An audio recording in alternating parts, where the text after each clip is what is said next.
Magandang oras po sa inyong lahat. Welcome back dito po sa ating channel. At ngayong oras na ito, isang panibagong kwento ng buhay ang ating bibigyang daan. Tara na po at samahan niyo akong himay-himayin ang kwento ng buhay mula kay Clarice. Ako po si Clarice, 27 anyos. Bagong kasal kay Miko. Akala ko'y normal at simpleng buhay may asawa ang tatahakin ko. Pero isang gabi, isang sekreto ang bumungad sa akin. At sa mismong taong hindi ko inakala. Ang binan kong si Papa Ernesto. Bagong lipat lang kami ni Miko sa bahay ng mga magulang niya. Magastos kasi ang renta sa Maynila. Kaya't pinilit niyang dun muna kami tumira habang nag-iipon. Mabait naman si Mama Letty, ang binan kong babae. Pero si Papa Ernesto, may kakaibang titig. Laging parang sinusukat ako mula ulo hanggang paa. Isang gabi, nagising ako sa ihi at dumaan sa may sala. Doon ko nakita si Papa. Nakaupong mag-isa. Nanonood ng video sa laptop. Sa unay, akala ko'y pelikula. Pero nang lumapit ako ng dahan-dahan, muntik akong mapasigaw. Hindi iyon ordinaryong palabas lamang. Mga mag-asawa, nagpapalit ng kapareha, swinging. At ang mas nakakagulat, kilala ko ang mga nasa video.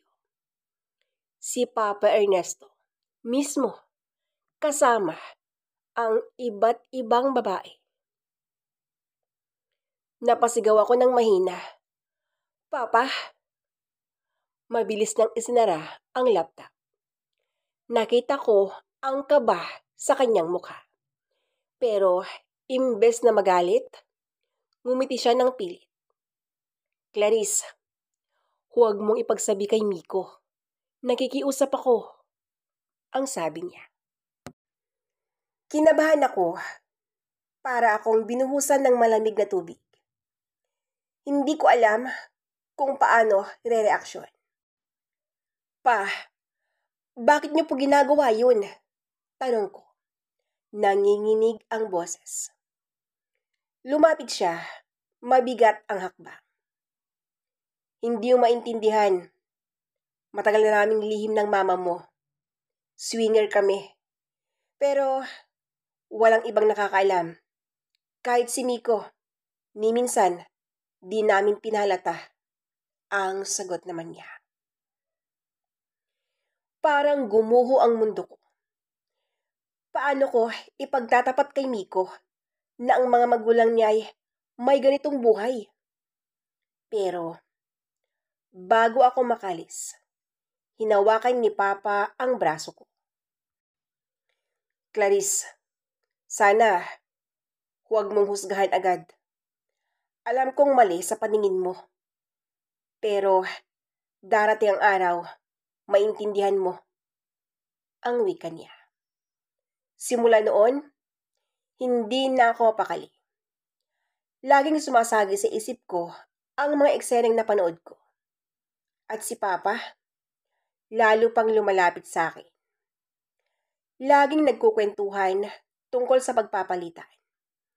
Tungkol sa kalayaan ng pag-ibig. Isang beses, umalis si Miko at Mama Letty sa bahay dahil may pinuntahang probinsya. Kami lang ni Papa Ernesto ang naiwan. Sa gitna ng hapunan, bigla niyang binitawan ang mga salitang hindi ko malilimutan. Clarice, alam kong bawal, pero nakikita ko sa mga mata mo.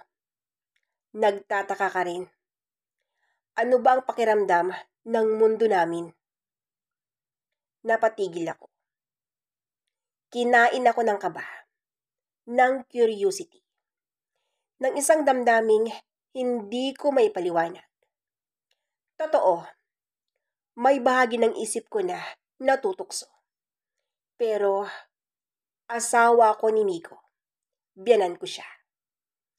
At doon nagsimula ang lihim na ugnayan na unti-unting sisira sa aming pamilya. Isang gabing malakas ang ulan. Nag-brown out. Wala si Miko, wala rin si Mama Leti. Kami lang ulit nasa bahay. Nakahiga ako sa sofa. Nanginginig sa lamig. Nang biglang umupo si Papa sa aking tabi. Hawak ang kumot. Clarice, hindi mo na kailangang magtago. Ako lang naman ito. Nang haplusin niya ang kamay ko, ramdam ko ang init na matagal ko nang hindi naramdaman mula kay Miko. Busy kasi palagi sa trabaho. At doon ako tuluyang nadala ng tukso. Naging gabi ng kasalanan iyon. Gabi ng pagpaparaya. Gabi ng pagtataksil. Yung pagkakasalang iyon, akala ko'y lihim lang namin ni Papa Ernesto. Pero isang araw, nagulat ako nang lapitan ako ni Mama Leti. Clarice, Anya, malamlam ang mga mata. Alam ko na. Natigilan ako. Parang binagsakan ng mundo. Pero, imbes na magalit, ngumiti si Mama Leti. Hindi mo kailangang mahiya. Alam ko ang lahat. Parte ka na ngayon ng lihim ng pamilya namin. At doon ko napagtanto. Hindi lang pala si Papa Ernesto ang lihim na swinger. Pati si Mama Leti. At ngayon, pilit nila akong hinihila sa madilim nilang mundo. Hindi ako mapakali nang makausap ako ni Mama Leti. Nakatitig lang siya sa akin. Parang wala nang sekreto sa pagitan namin. Clarice, matagal na namin ginagampanan ni Ernesto ang ganitong buhay. Hindi ito para sa lahat. Pero nakita ko sa mga mata mo, pinili ka rin niya. Pero ma, asawa ko si Miko. Hindi ba ito traidor? Nanginginig kong sagot. Ngumiti siya. Anak, hindi mo pa alam ang buong kwento. Hindi lang ako basta pumayag noon. Napasok din ako sa ganito dahil mahal ko ang asawa ko. Nalutunan ko ring yakapin ang kakaibang mundo niya. Para akong naipit. Parang walang makakaintindi sa sitwasyon ko.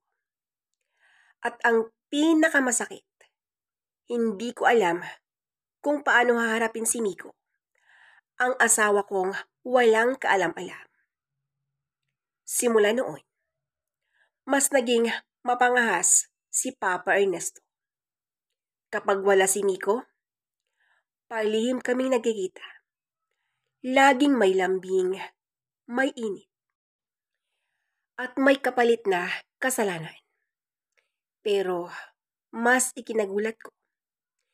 Minsang lumapit sa akin si Mama Leti. Clarice, gusto kong ikaw mismo ang makaintindi. Kaya isang gabi, sasama ka sa amin. Hindi ko alam ang ibig niyang sabihin.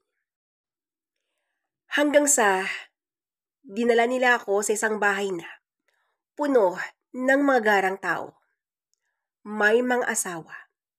Nagkakasayahan. Doon ko nakita kung ano talaga ang ibig sabihin ng swinger lifestyle. Nakakatakot, nakaka-excite, at nakakalito. Pag uwi namin, hindi ako makatingin kay Miko. Hindi ko kayang ikwento ang mga nakita ko. Pero, Si Papa Ernesto, laging nandyan. Clarice, darating ang oras, mamili ka. Paninindigan mo ang sekreto o iiwan mo kami?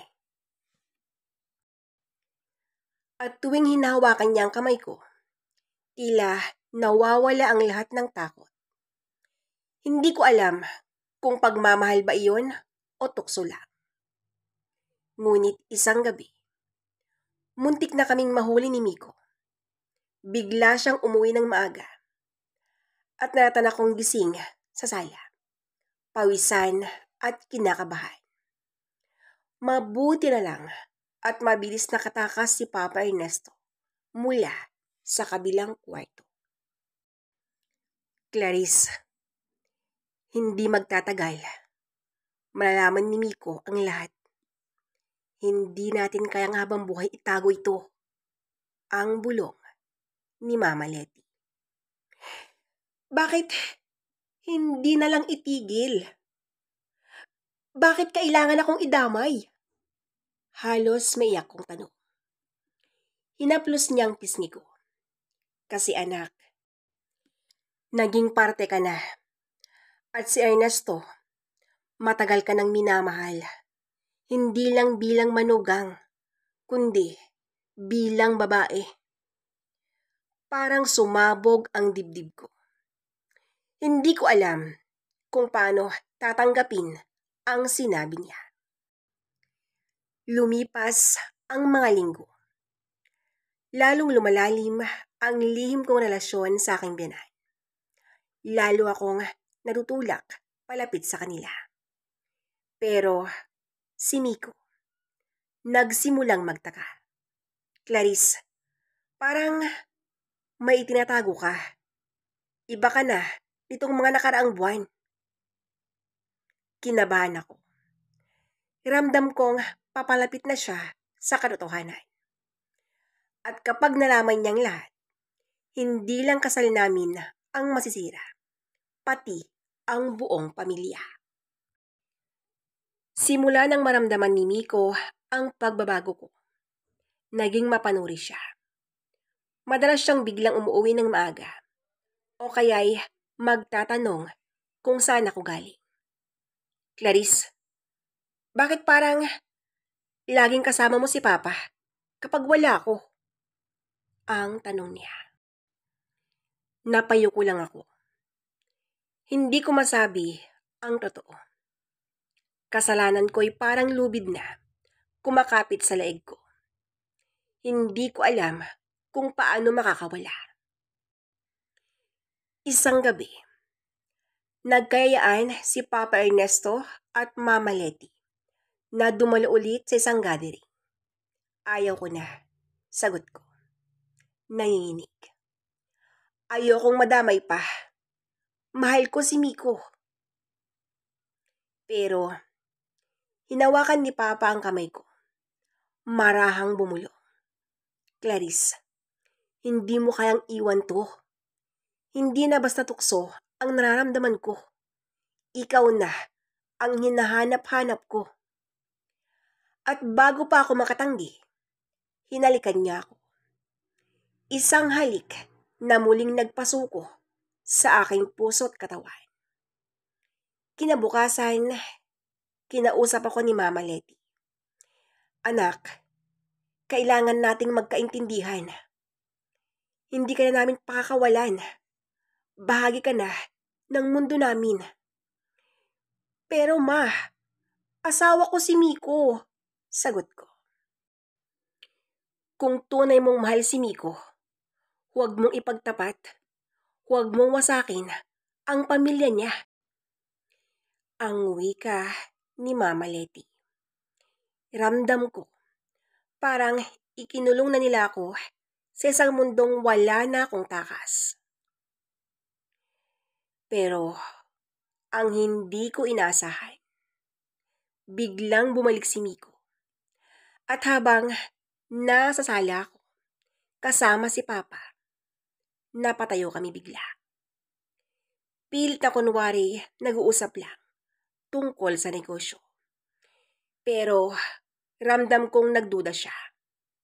Pa, bakit palagi kayong magkasama ni Clarice? Pati mga sekreto niya, alam niyo? Tumawa si Papa Ernesto para pagtakpan. Anak, babae ang pinag-usapan namin. Huwag ka na magtanong. Pero nakita ko ang tingin ni Miko. Hindi na siya kumbinsido. Habang lumilipas ang mga araw, mas naging mapanganib ang sitwasyon. Lihim naming relasyon ni Papa Ernesto ay hindi na lang basta pisikal. Nararamdaman kong unti-unti nahuhulog na ako. Clarice, kung wala lang si Miko, baka ako na ang pinili mong mahalin, ang bulong niya. Natahimik ako. Kasi sa puso ko, may bahagi na ring totoo ang sinabi niya. Hindi ko alam kung sadyang malupit o praktikal lang si Mama Letty. Pero, kinausap niya ako. Clarice, huwag kang mag-alala. Hindi ko hayaang masira ang kasal mo. Pero, kailangan mong matutunan ang sekreto namin. Kailangang manatiling buhay. Tila ba gusto niyang pumasok ako ng tuluyan sa kanilang lifestyle. Parang pagsasanay na wala ng atrasan. Si Miko, lalong naging mapagduda. Clarice, may nararamdaman akong mali. Hindi ko lang mahuli. Pero kapag nalaman ko, hindi ko kayo patatawarin. Doon ako tuluyang nanginig. Ramdam kong malapit na niyang mabisto ang lahat. Hindi ko alam kung saan ako tatakbo. Hanggang sa isang gabi, nagpasya si Miko na sumunod sa akin. Akala ko'y maingat kami ni Papa Ernesto, pero maling-mali ako. Doon mismo sa loob ng bahay, nasaksihan niyang lahat. Ang pagtataksil, ang init, at ang kasalanan. Clarice? Papa? Sigaw niya. Galit na galit. Natigilan kami. Walang salitang makapagpapaliwanag sa nakita niya. Tumakbo si Miko palabas ng bahay.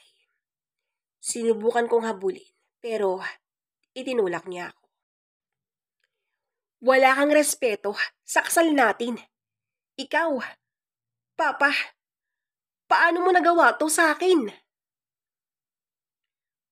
Ang sambit ni Miko na talagang galit na galit.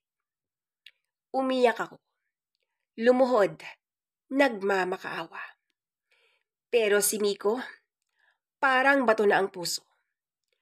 Sa akin na mismo nangyari ang lahat ng pinakamasakit na pagtataksil. Wala na kayong karapatan sa akin. Lumipas ang mga araw, iniwan ako ni Miko. Lumayo siya. Hindi na nagbalik. At ako, naiwan kasama ang mga biyanan kong minsang naging takbuhan ko. Ngunit, ngayong wala na si Miko, hindi ko alam kung pag-ibig ba o sumpa ang hinahanap ko kay Papa Ernesto. At sa tuwing nakikita ko si Mama Letty, ramdam kong may ngiti siyang may halong awa at pagtatagumpay. Clarice, wala ka ng takas. Bahagi ka na ng mundo namin. At doon ko naintindihan. Hindi ko na mababawi ang lahat.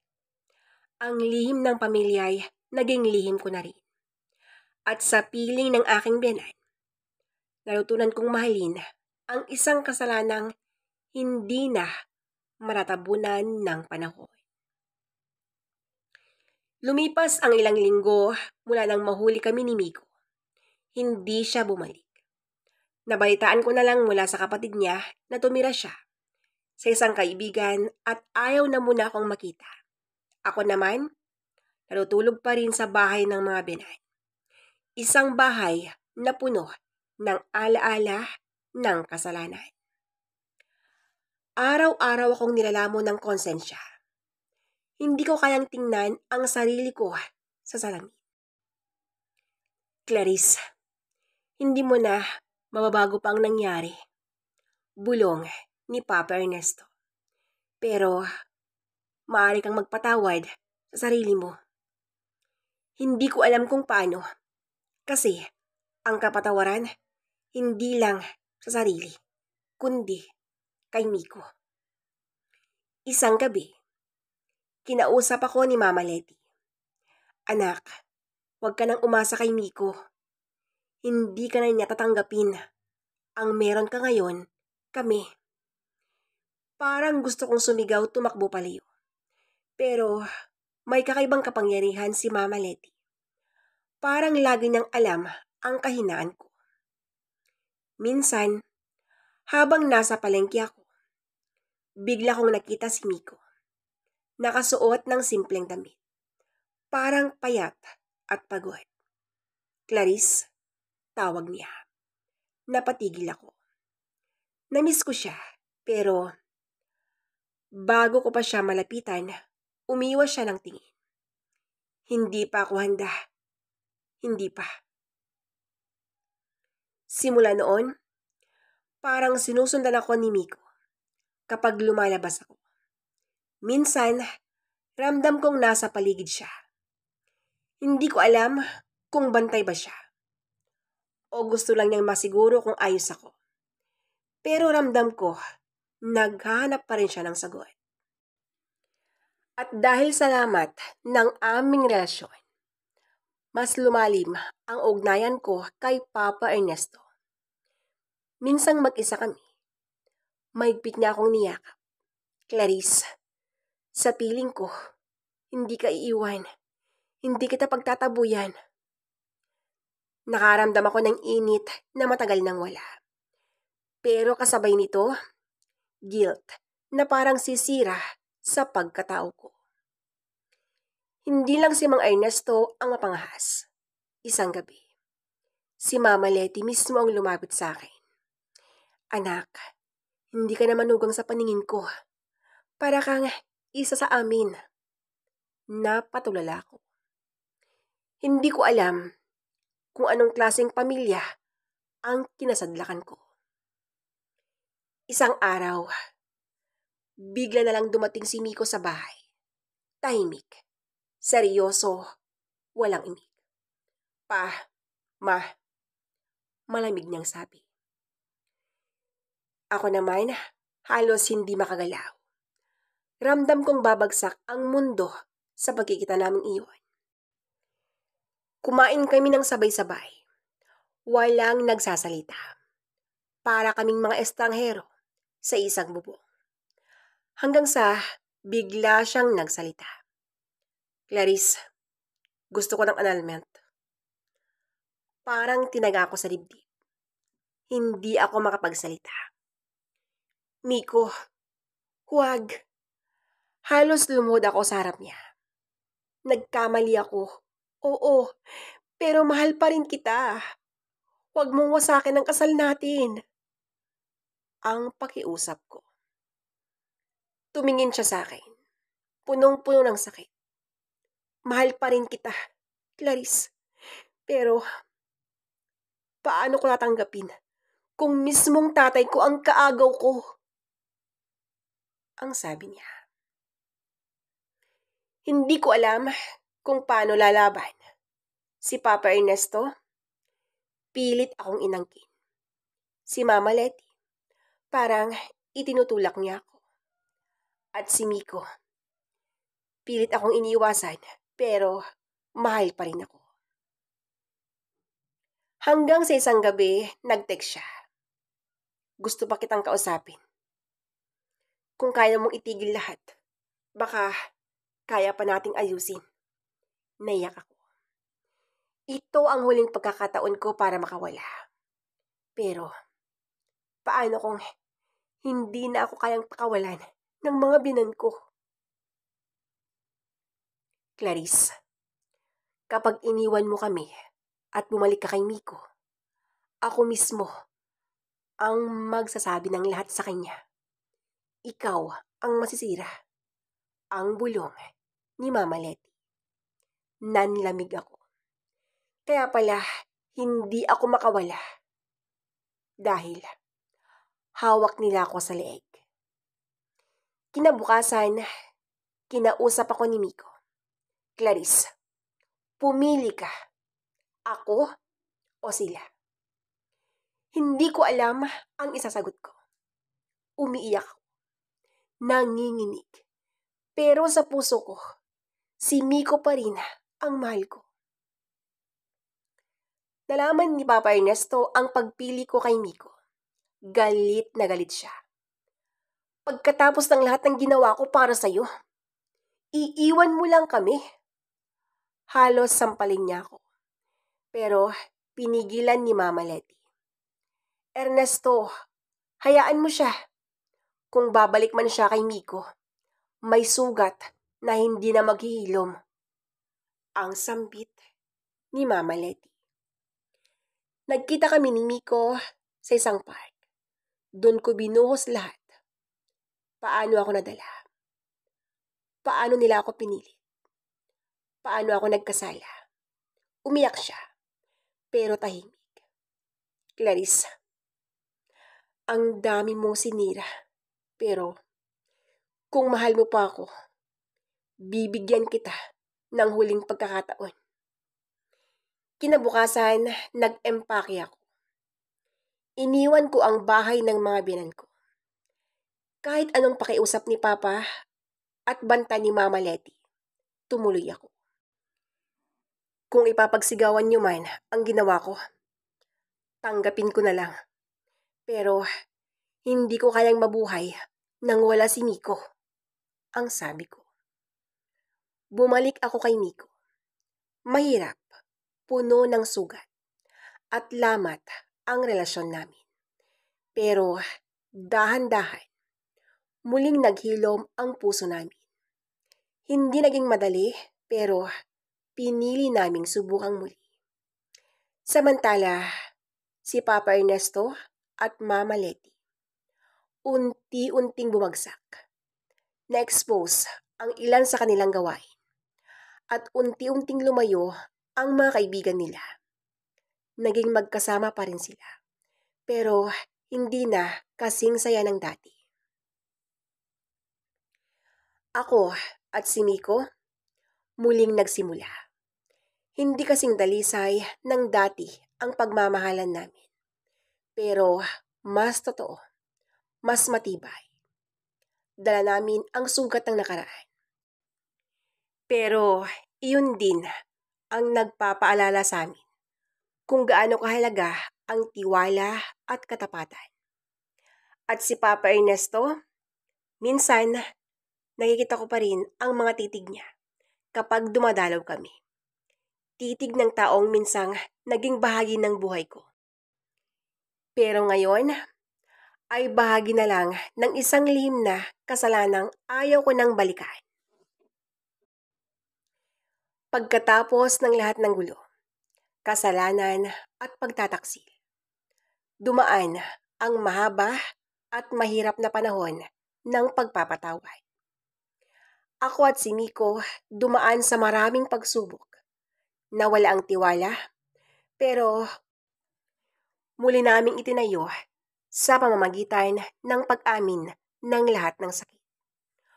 Walang araw na hindi ko iniiyakan ang mga pagkakamali ko. At walang gabing hindi ako nagdasal na sana'y bumalik ang dati naming pagmamahalan. Hanggang isang araw, niyakap ako ni Miko at bumulong.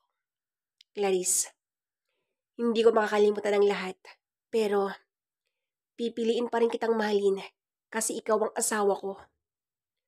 Doon ko na lamang may pag-asa pa. Ang tunay na pagmamahal na susubok, hindi lang sa tamis, kundi sa pait ng pagkakamali. Si Papa Ernesto at Mama Letty ay nakaranas ng matinding karma.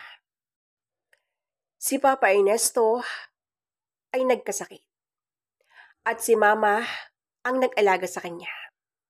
Doon nila napagtanto ng kasayahan at tukso ay panandalian lang.